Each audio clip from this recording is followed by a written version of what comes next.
blastmusic247.com. We're changing the industry one artist at a time.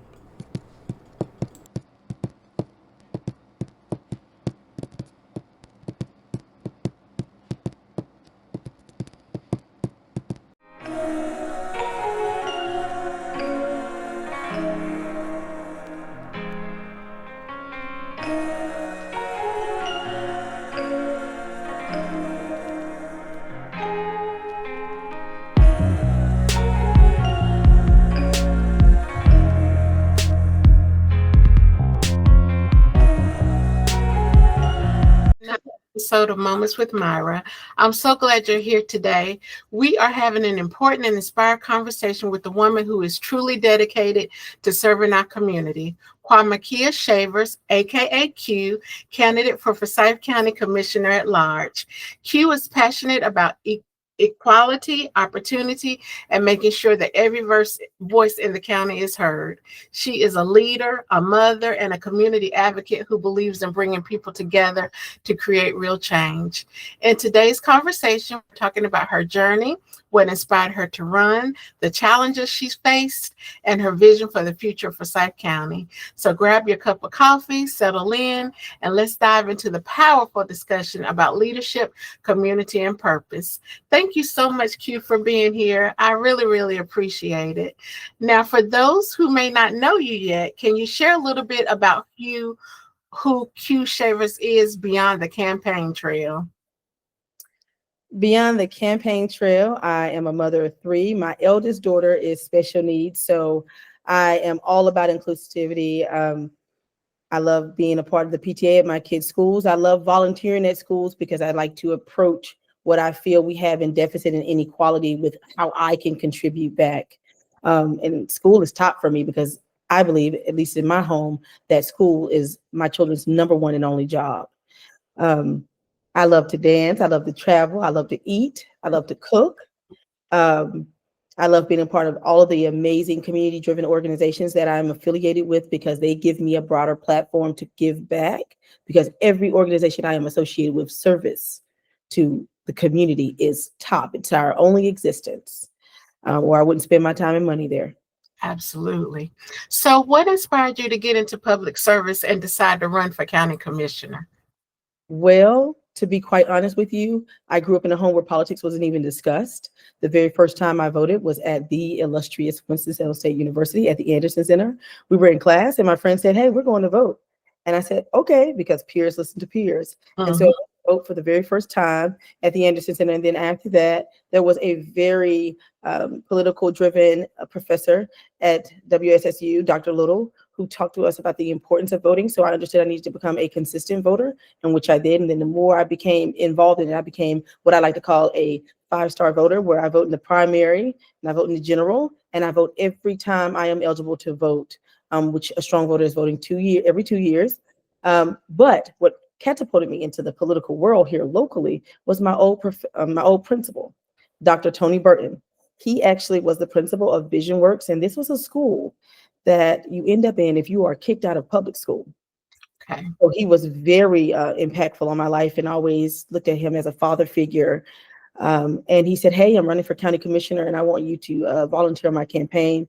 I volunteered on his campaign. I was approached by the Forsyth County Young Democrats and said, "Hey, will you be our president?" So the strategy that I put in place was so different and so new around here that everyone thought, you have a career in this. And I thought, in politics? And then I listened. I became the president of Forsyth County Young Dems, then to go on to be one of the vice presidents of the North Carolina Young Democrats. And it was history from there. I can't even imagine waking up one day and deciding, okay, politics is for me, especially when you grow up in a household where politics is not spoken about. And I'm so thankful that you brought up the 5-star voter, because I don't think a lot of people realize how important it is to count, make your vote count in every single election, even the ones that they feel don't matter, or that their voice don't matter. It's important to show up each and every time. So now tell us a little bit more about your background, like where you're from and, your experiences that's prepared you for leadership. So I am right here from Winston-Salem. I attended Carver High School. Um, Went to Louisville Elementary, believe it or not, when they were trying to prove that they weren't segregating schools at that time. They shipped a bus of kids from the projects out to Louisville Elementary. You can imagine how difficult and cultural shock that was for us. I went to Atkins as well, and I told you I got kicked out of school, so I went to Vision Works, and I also went to Leap because I had to catch up a grade because I was put back for misbehaving. But I am homegrown here. I went to the illustrious Winston-Salem State University, graduated in 2011. I danced with the Wyettes, Mo Lucas Wyettes. My grandmother made our uniforms. My Aunt Sam made our tassels. And that was something I always enjoyed doing with my cousins, Kira and Tasha. That was our thing after school, which is why I'm so geared towards the youth, because we had things to do. But that was through the YMCA off of Waterworks Road. We had the summer program where we went for free and had free lunch and went swimming every day and turned charcoal black. And then during the school year, we were either you were a boy and you was played the drums, or you were on Mo Lucas's step team, or you were a girl and you danced, you were a Wyatt. I mean, that's just what we did in the summers. The Urban League had money. We worked through Urban League, made $10 an hour. Can you believe that? We made $10 an hour in the summer working through the Urban League. So there were opportunities for us. And I want to get back to some of that opportunity-based structure here in our city to address some of the things that are going on. Yes, I agree with you 100%, because you were taking me back when you're talking about Mo Lucas, and it reminds me of the parades. I didn't do any dancing, but I was in brownies, and I remember us being in parade for homecoming, and the Christmas parade was just like everything, and all of the different programs. And I do feel that that's something that we need to work towards, because we have more of a sense of community. During my time, because I am a little bit older than you, also a fellow Yellow Jacket as well. Okay. We were able to hang out at the East Winston Library. They had all kinds of programs at the East Winston Library, dance and piano and everything about the arts. And that was the best foundation for me, and built friendships and relationships and just community. Our parents didn't have to worry about where we were, what we were doing. And like you said, climbing trees, going swimming, honey, looking like a chocolate chip, but had the best time, the very best time. And so I do think that it's a good idea, because a lot of our kids are missing out on some of the wholesome fun that we had in community when we were younger. So now, was there a defining moment or issue that made you say, it's time for me to step up and run for office? Because me, myself, I can't even imagine that thought coming to my head. So what was the defining moment for you? So to be very honest with you, when I got into politics around the second year of working in politics and people really enjoying how I connected with the community, how I was able to, most importantly, galvanize voters. Every year people have asked, every year around my second year in politics, they have asked, when are you going to run? And every time I thought, this isn't the right time, this isn't the right time. And God didn't tell me to. And believe it or not, he told me to this year. And I know at my age now that anything that I do, I don't care what it is, I pray about it first. Because I know if I pray about it and I wait for God's sign, I wait for his approval, I know that I will be just fine. And to God be the glory, I have been. So really it was about prayer, because I could have ran any time before now, especially when I received that call to run for state rep. But I just knew I would not be as effective in Raleigh, and it was not something I wanted to do. But I prayed. Something so simple. I'm a true believer of being obedient. And I'm a true believer of when people say that the conversation was between me and God only. So, you don't have to worry about where I came from. You don't have to worry about any of the other stuff. I'm just truly being obedient. And that's one thing that I always preach about, is being obedient to what God has said to you and led you to do. And when we walk in our truth in that way and in our obedience, it doesn't matter what it looks like to anybody else, because we're showing up not only as our true authentic self, but we're doing what we're truly there to do. And I think that that's important to acknowledge. Now, in this race, honey, again, I couldn't do it. So I give you kudos. But what are some of the biggest lessons you've learned from serving in your community or working with local organizations? To be very honest, one of the biggest things that I have learned is that many organizations get together and believe that they have all the answers to problems that some of them have never even endured. Uh, and they don't talk to the communities of which they're trying to reach. I think that is incredibly, I think to put it in a nice way, I think that it's very difficult to achieve something without talking to the individuals that you're targeting, right? Seeing what their beliefs are, seeing what they want, how they want it done, because it's something that you need from them. And so you probably should talk to them first before you start implementing, programming and tactics. And I think that that's something that a lot of people in our leadership fail to do, is to talk to the individuals that they're trying to reach. Well, and that reminds me of something my grandmother used to say, that common sense is not always so common. Mm-mm. And we're going to just leave it right there. Right there. So, how has your personal story influenced your leadership style and your approach to problem solving?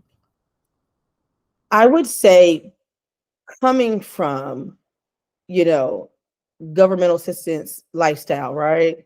We're talking food stamps, we're talking income-based housing, we're talking about not having proper transportation, exposure. I grew up in Southgate. I did not realize I was within walking distance to the best HBCU in the land. I had no idea. I knew that I was in the parade every year, and I think I might have known it was Winston-Salem State's parade, but I didn't understand the magnitude of any of that because there was no exposure for me, right? And I lived in walking distance. Southgate is right there behind Right. the BP and behind Forsyth Seafood, literally walking distance. And I didn't understand the severity of that. And I think that because I come from a community of disenfranchised voters, I know how to reach individuals I used to be. So it makes it, I have the cheat sheet. I know what they like, I know what they don't like, but I still speak to them first. I still talk to them. I make sure that I come around when I need absolutely nothing. I try to be resourceful. I try to be helpful. I try to build. So when I'm coming back around saying, hey, I believe in this candidate, will you please support them? They typically get in a car and go vote with, just because it's me, because I've built that relationship bridge, which put me into position to create my own political consulting company, which they're not paying me the dollars, they're paying me to do the job. They're paying me the dollars because of the relationships I've built, I've cultivated, I've maintained, right? They're paying me because they know that the individuals they need to reach, they can't, not without a go-between. So, what are the top 3 priorities you want to focus on if elected as a Forsyth County Commissioner at large? Definitely education is at the top. So you do know that Forsyth County does give a percentage of the funding to our school board. They did give a little bit more this year, but I think they could have been proactive in some of the things that they knew were happening and coming forth for our school district. I definitely would have fought, like, what, to ensure that they had received that help before we did a reduction in force. I think that was horrendous. Especially with the money being available. Yes, you would have had to move around some line items, but we take care of home first, even if we're not the person that caused it. It's just like our children, right? Our children will go out here and do something, and we're like, oh my God, but we have to help them, right? If you can't get help from home, then you up the creek without a paddle. That's right. So education is first. I don't only want to just deal with the funding, but I'm not sure if you're aware that I've done these seminars where I'm helping them apply for college. Many of my friends, they hadn't had the opportunity to go to college yet. And so their children are first generational college. And there's so many nuances that they need to know about, and to put their children in the best position to have a successful freshman year, and for them to not be stressed out so much, but to be prepared, right? Because the more I'm prepared, the less I'm stressed, whether I have the money or not, because God always makes a way. So I'm big on education. I'm big on giving back. I like to show people how I believe it should be done versus just talking about it, right? So I volunteer not only at my children's schools, but I'm also a member of Senior Academy. I am now a member of the Greater Winston-Salem Chamber, but I was doing, before I became a member, I do Senior Academy. Senior Academy is when seniors are in jeopardy of not graduating for multiple reasons. And so I give back, and I want to teach our community, or show our community rather, listen, this is what we do when we give back, and we have to. It's just a part of life, right? Voting, giving back, we are each other's village, right? And that's what I'm trying to show and cultivate under the realm of education. The requirements of county commissioner are, of course, public health and public safety. To me, those two are synonymous. You can't do one without the other. And I want to make sure that we are doing a good job at bridging our public safety and our public health to our community in a way that it's accessible and that it's, it's a given here that we take care of each other.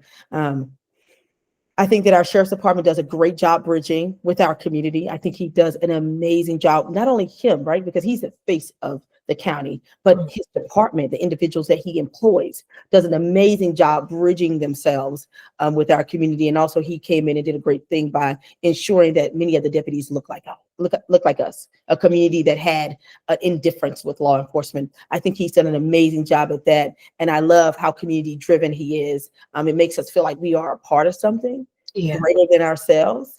And that's the type of energy I also want to bring to the county commissioner board, that this is our county. This is your position. I don't run it. We work it together.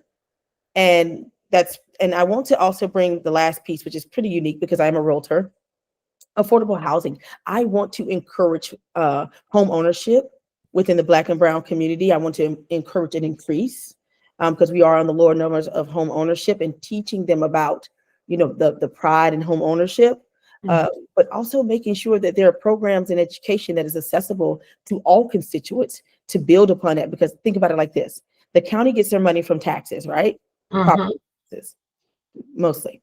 So if I encourage more individuals to be homeowners, then we get to grow financially as a county, because then there's more people that we can get a little bit of tax money from to build this community to be better than what it is. I want to put the win back into Winston-Salem. Of course, it's county, so it includes Louisville, Clemens, and Kernersville and things of that nature. But that's my platform. And that's really also why I'm big on education as well, because I want to encourage career-driven constituents, because that is going to financially build our community to a better place for our children and our grandchildren to grow up in.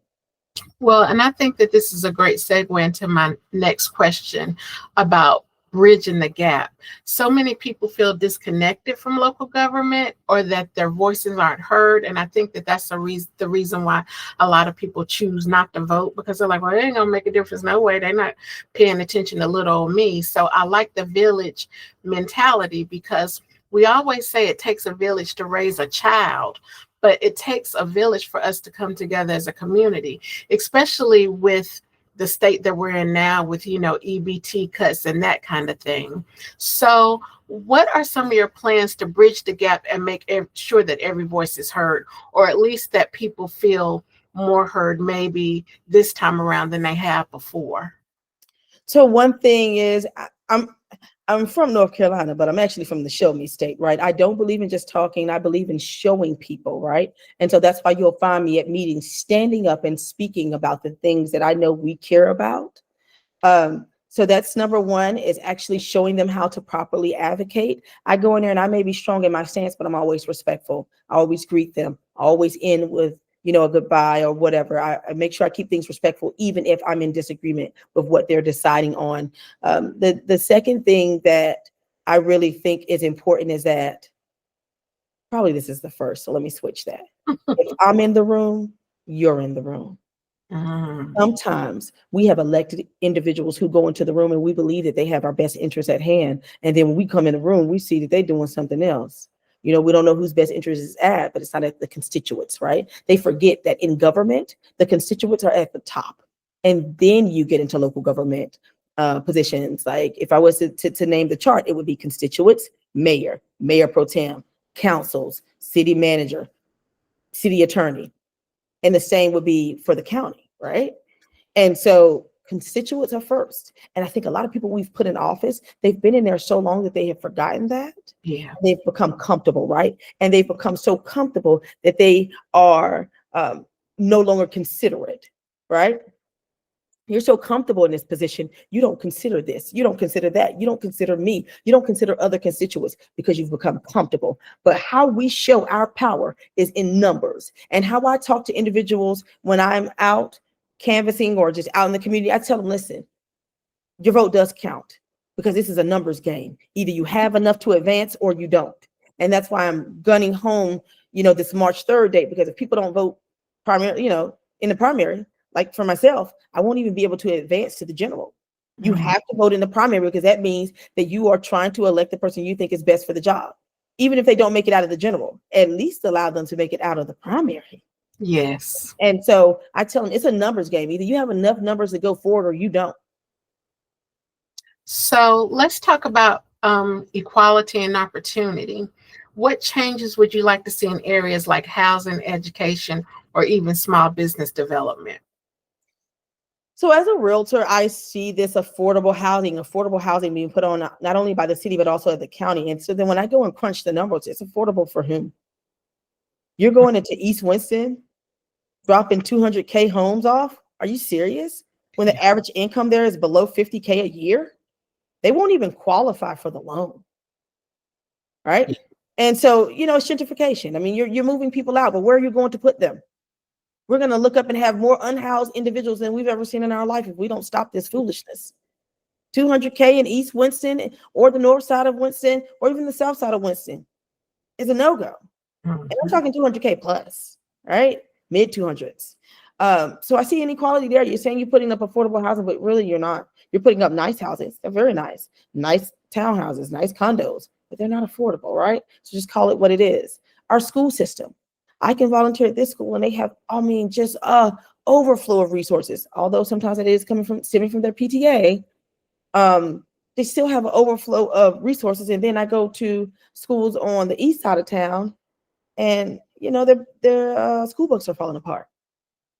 Their tablets, they're missing keys, right? Just bare necessities are not being met on the east and north side of town and south side of town. But then I come to the west side of town, which is pretty much where I reside, and I can leave out of my home. I can go to the left, the right, front, back, and there is a grocery store. I go to East Winston, there's one food line. I go to the north side, there's one food line. I go to the south side, there's one food line. That's right. But on the west side of town, I can go to the Harris Teeter, I can go to the food line, and in fact, there's a food line less than 10 minutes away from each other. Harris Teeter, Publix, a Walmart grocery store, the little super centers. But then I go to the east and the south and the north side of town. Not only is there a food desert, but you may have one or two eateries to choose from. Right? Either you're gonna eat Bojangles or Mr. Lou's, one or the other. You know what I'm saying? I'm like, come on now, we can do better than that. We can definitely do better than that. And East Winston, because that's where I grew up, it looks worse than it did when I was a kid. And I remember the landscape and I remember everything about it because we had to walk. My mom didn't have a car. We had to walk everywhere. When I see people pushing a cart of groceries back to the projects, I was one of those people where a grocery cart would be at the dumpster because I needed to push it home to get the groceries home. I had to book of food stamps. My mom was at work. My mom worked 2 jobs. My mom was at work. I had that book of food stamps. I had to look after my brother and I walked to the food line and got us groceries. So it's to me problematic to see much of that still occurring. Problematic that there are not more opportunities for access to food and house toiletries, just 1 or 2 choices. It's problematic. Yeah, I agree with that completely. And because of my background in case management and stuff, that's the demographic that I've worked with the most. And it's hard because, when you're in that position, we have to advocate, we have to do this, we have to do that. And I remember where there was a push for housing for us. And they was like, we're going to get these vouchers out and, everybody's going to have the Section 8 vouchers and blah, blah, blah. But then I'm like, well, but where are they going? There's nowhere for them to go. So us pushing those vouchers out, yeah, that's good. But there was nowhere for them to go. So I definitely agree with you when we all need to work together to get on the same page and get some more affordable housing that's truly affordable. Because you think about it, they say they want you to show that you can have 3 or 4 times your rent. Well, honey, sometimes you barely making just the 1 month of rent, much less to show 3 or 4 months of rent. So I think that that's something that's very, very important and that's very needed. Now, Forsyth County is growing and changing very, very fast. So, how do you balance growth with preserving community and affordability? So I think that strategically we can do both, which is why my first um, bullet point to my candidacy is education, because I Mhm. do believe that education is the pathway to a better financial future. I saw it happen for myself, and I saw it happen for many others, and I really believe that. And with a better financial future will lead to more affordability. That everyone is not in this bracket of I can barely afford to eat or pay my rent or things of that nature. So that's why education is at the top for me. I think the more we continue to educate and put our constituents in a position to win, Yes. the we can grow with our community. But it's going to take time. It's going to take resources. It's going to take education. It's going to take dedication and participation from the community. I want to help you, but I need you to help me help you. Yes, because you can't want it more for the community than the community wants for itself. I agree with that. So, what are some ways the county can better support working families, women, and young people in leadership? I believe by bringing more of a diverse community to the table, because if you look at our county commissioner board right now, it's not as diverse as I would like it to be, right? Pretty much everyone up there is around the same age or much, much older. And so you can just imagine the disconnect from young mothers that they may have, especially if you're not a mother, if you didn't experience some of the things that have happened in the last 10 years happen to you at a younger age, then it's harder for you to relate. I think bringing them to the table and seeing where they feel unsupported. And listen, once again, everyone makes personal decisions for themselves. And I'm not saying that local politicians need to take on the choices that may not have been great for some of us. I'm Mhm. not saying that. But what I'm saying is, if the way I live my life impacts how this county is ran or the lack thereof, you might want to bring me to the table and see how you can help me. And I'm not saying every situation is going to be approachable or fixable, but we need to try and we need to do better. We need to try and we need to do better. I know some people who would probably likely do better financially, supporting their family if they had a little bit more resources, and we just don't have it. Yes. So, how do you plan to work with others on the board, especially those who may not share your views? Well, I'll tell you this. Sometimes it's a challenge working with those who are said to share your views, but when they are voting, you don't know what side of the views they stand on. So I'm Mhm. going to tell you like this. I am a proud Democrat, but I look at how a person performs and how they vote. I no longer just look at party affiliation name only, because some people use party affiliation names simply to win. Mm. They could care less about the democratic values. So I look at how you vote and how you work in this community. But how I would work with them is, guess what? I'll give you a perfect example.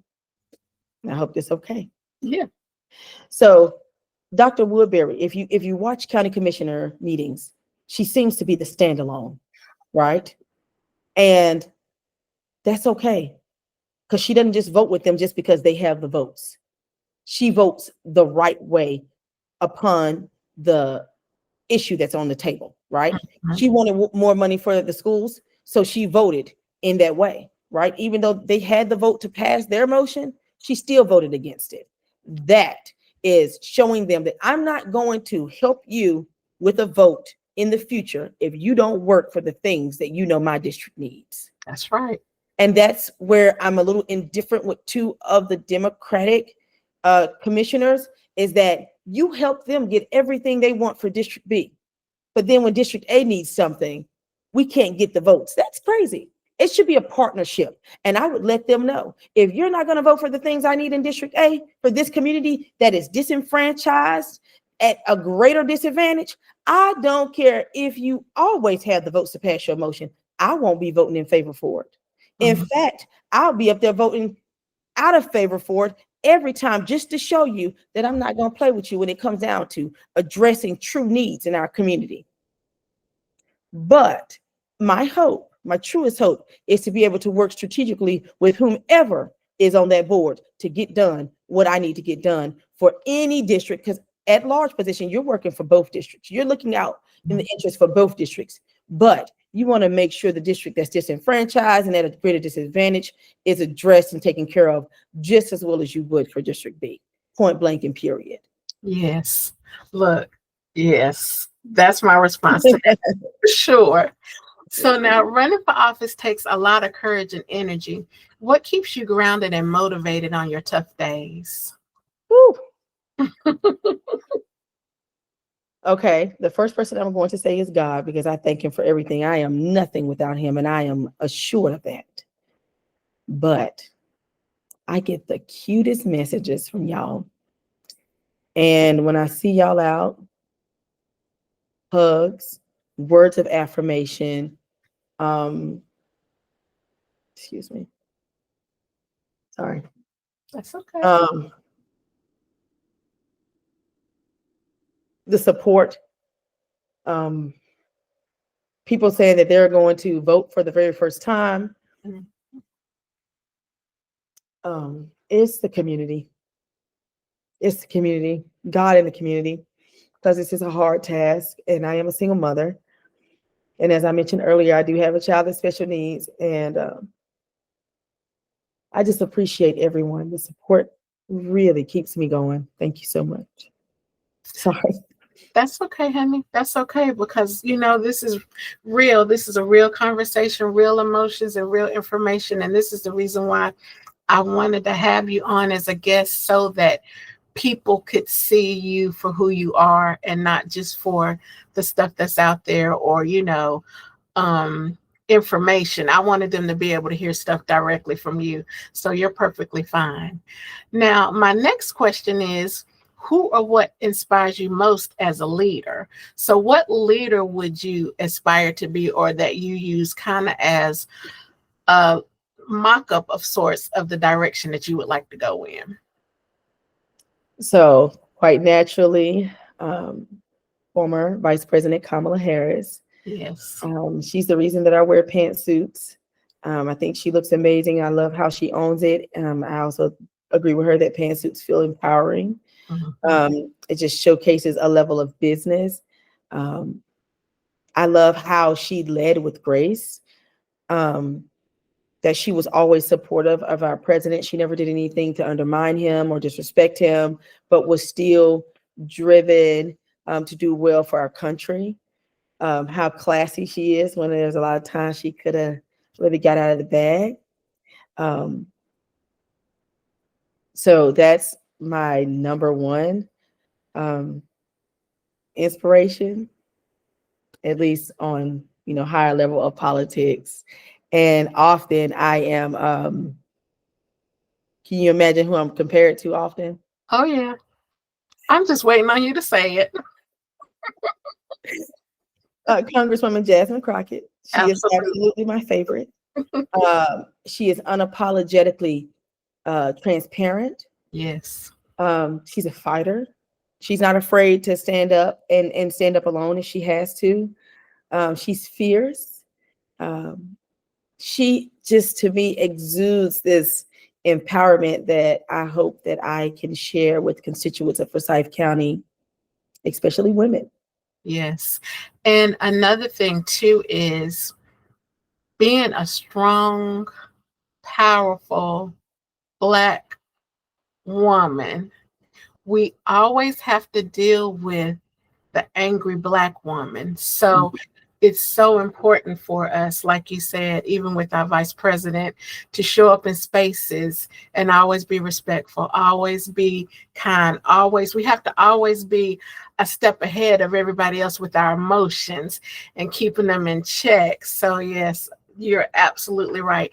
And I think those two women are the epitome of it, honestly, because they're put in some tough situations. And I know with me personally, I don't even realize it sometimes. And sometimes my mom's like, fix your face.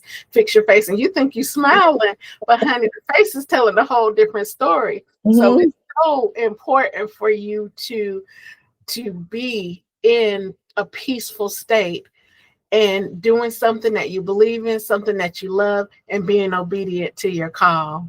So How do you take care of yourself while doing such demanding community work? All of these different personalities, all of these different energies, honey. How do you do it? What do you do for yourself? 'Cause, girl, I will openly say it couldn't be me. I couldn't do it. So I think the first thing that I do, which is not for everyone, because I was talking to another elected official about dealing with conflict or disagreements that I think go beyond a professional realm, is, and this is not for everybody, and I want to make that disclaimer. I address things typically the first time it happens. That's sometimes how I avoid it continually happening. And also, once I learned how, and this is something I learned in college, right? This is why I want everybody to go to college. I'm very biased. Once I learned how to read you and not curse at you and not call you a name, that's a superpower. Yeah. Right? Yeah. That is a superpower, being able to articulate yourself well. Like I said, I've been very open about this. When I was accepted into college by the grace of God, I did not read or write well. You will be able to tell that now. But I did not read or write well. And once I learned the power of words and forming them in such a way to get somebody together, that's pretty much one way of how I deal with things that are very stressful. And this is a very stressful and catty profession. It's the culture of it. But one of the things I do, I love to eat. You can probably tell that because I've gained weight, but oh well, it looked good on me, so I'm gonna rock with it. That's right. Love to eat. I love to cook. I love to dance. I love to travel. Those are the things that help move me along. Yes. My kids, I can't forget my kids. They Well, are everything. Like, I love seeing them grow and do all these great things. And why wouldn't they be when they see their mother working just as hard? and that's what I was going to ask you too. With as hard a job as it is being in the public eye that way, how are your kids doing with it? How are your kids doing with being on the roller coaster of mommy's out here doing this, mommy's on this program, mommy's doing that, just all your business out there on Front Street? How are the kids doing with it? Well, they're still young, thank God, so they don't have social media. And one day King said, "Mom, I Googled you," and I almost died. I didn't know what. I said, "Don't ever do that. Don't Google me." But thank God for his Google search. Only positive things came up. Thank you, God. But they grew up in it. I have the cutest picture of when Dee Adams was running for Congress and Sheriff Kimbrough was running for the very first time. And they are standing in front of their signs and they are, with me at all of these events. My kids, they don't mind it because they grew up in it. They understand it quite well. They know about canvassing, handing out literature at the polls because they've done it all with me. So they understand it. And I try to do a good job at balancing, which I don't always do.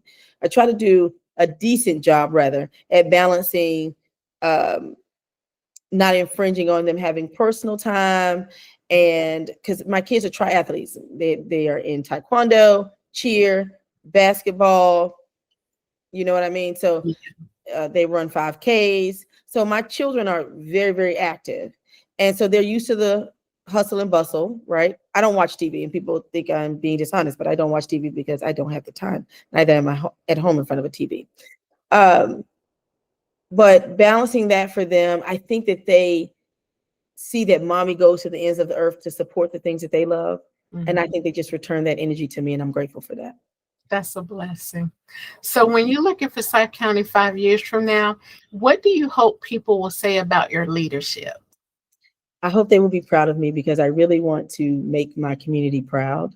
That is important to me, which is why I try to be as transparent about anything and everything, even if I'm in the wrong. I think a lot of people struggle doing that, and they don't understand that people do recognize that you're human and that you will not operate in perfection at all times, and that when you're honest and you're open and you accept responsibility and accountability for your actions, I think people have a great deal of respect for you because people have shown a great deal of respect for myself. That I didn't get elected and leave them behind like some people have done to us. We helped get them elected and they have just abandoned us. I hope that I'm able to look back and see some of those programs that I really want to come back to help our youth are implemented and are striving, because I want to help our youth. I don't want to see another child, because 16 years old is a child. Make no mistake of how the law may look at them. 16 years old is a child. And I don't want to see any more of our children in headlines, whether they're on the opposite end of criminal activity or unfortunately they have succumbed because of criminal activity. I don't want to see any more of that. I want our children out here working. These young boys, they're talented. I know they are. They're smart. I know they can be. They need resources. They need opportunity. They need a better environment. And I want to be instrumental in helping provide that. I know I can't do it alone, but I want to be instrumental in helping provide it. So for listeners who want to support you or learn more about where they can connect with you online or community, where should they go to look for all things Q? Well, I'm on Instagram, Q for County Commissioner at Large, the same on Facebook. You can also follow me on my personal Facebook because I'm an open book. I have nothing to hide. All of my pages are open, wide open. You don't even have to request to be my friend. You can come check me out. Hundreds of people do every day. They come and check me out without even being my friend because my page is not private. And I'm typically out in the community. I ain't hard to find. I'm out working. Rest assured. So what's one message, excuse me, that you would like to leave with the people of Forsyth County as they prepare to vote? So this question is a little bit tricky for me, all right? Because one thing that people don't question is my work ethic, because they see it, they have experienced it. Someone has said something great about it, even if they haven't been in a position to experience it firsthand. And so what I'm asking is that, due to a very public issue, I'm asking the community to read the facts.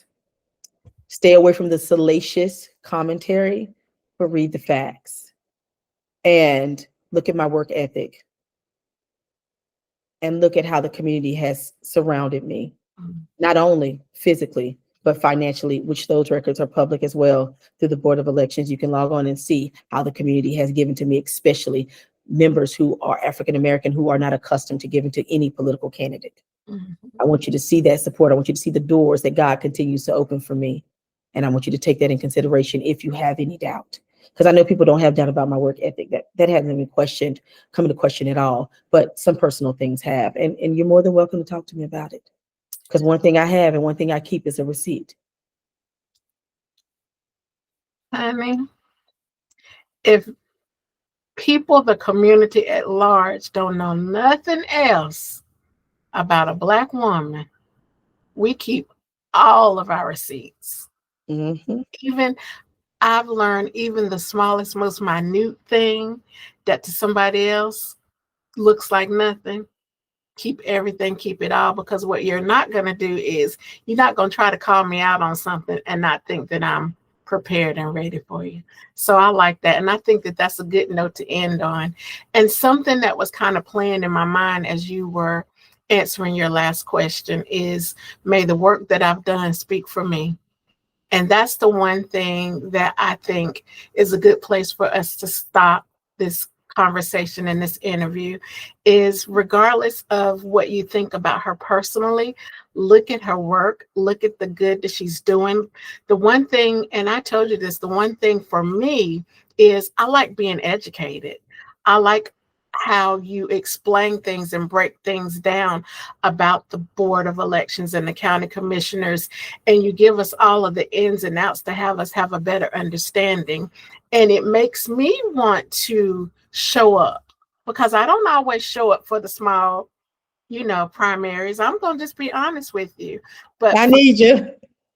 following you and learning more, about the process and the stuff that we don't see, it makes you want to be more hyped about it. It makes you want to make sure that your voice matters. It makes sure that you want people to understand how even somebody like me, just one person in the community, can make a difference. So I really, really appreciate you for coming on this morning and sharing this space on this rainy Monday morning. I really, really do appreciate it. Thank you. Thank you so much for having me. Absolutely. What an incredible conversation this has been with Q Shavers. I love hearing from women who lead with heart and purpose, and it's clear that Quamekia, I said I was going to get this right, Q, is committed to make Hyde County stronger, more inclusive, and full of opportunity for everyone. If you want to learn more about her campaign or get involved, make sure you visit her website or connect with her on social media. And most importantly, remember to vote in the upcoming election. Every voice matters and every voice counts. Thank you for tuning in to Moments with Myra. Until next time, keep shining, keep showing up, and keep believing that your moment is now.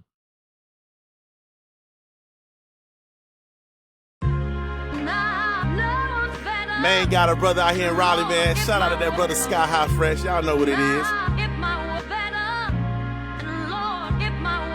Well, my mama called me Marty and my grandma called me son. I'm just a brother on the mic device, known to get it done. Hold it down like Reverend Run when he raising up his seeds. A brother got a heart full of love and free of greed. Get the work done through the Son, a chosen one. Through him we all begun, through him we all become. Some of all blessings through the words of all lessons. My mind is a weapon that I use with discretion, not for your impression. See, I dealt with my depressions through the scriptures of Yah. When you see me, you are seeing a better version Jamar.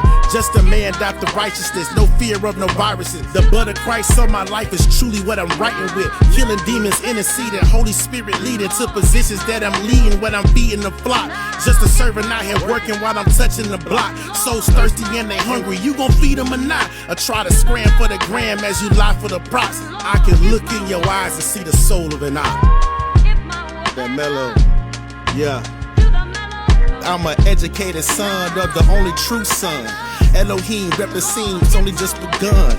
Linked up with my brothers, now we brighter than the sun in the solar system. Now my brother's spitting what he is, representing with my kids and my weirds on the earth. Every single second on this turf is home birth. I mean, home turf, homie, is a birth of blessing. Hope you rewind that so you can get the lesson. See, my uncle called me Shiny and my mama called me son. I'm known for making beats and flipping rhythms on the drums. Mix the hi-hat with the snares, yeah, that's my native tongue. Then I mix that with the spirit of God and I become one of one. Excalibur, slicing up the ways of the evil one. Remember when we used to go to Eastland just to pick up something? Shooting my shot at any culture like I'm feeble, son. Not realizing the enemy had me feeble, son. In my mindset, mind gone. At that time, NETI song was my theme song. Rubber band, man. Yeah, that was my motivation. Top back on 24s, that was the correlation. Until God touched my soul and gave me separation. Yeah, in the word of God, I found my declarations. I started speaking that word, found my levitation. On anything that's negative, found my elevation. I'm an educated son of the only true son. Elohim representing, it's only just begun. Linked up with my brothers, now we brighter than the sun in the solar system. Now my brother's spitting what he is, representing with my kids and my weirds on the earth. Every single second on this turf is home birth. I mean, home turf, homie, is a birth of blessing. Hope you rewind that so you can get the lesson.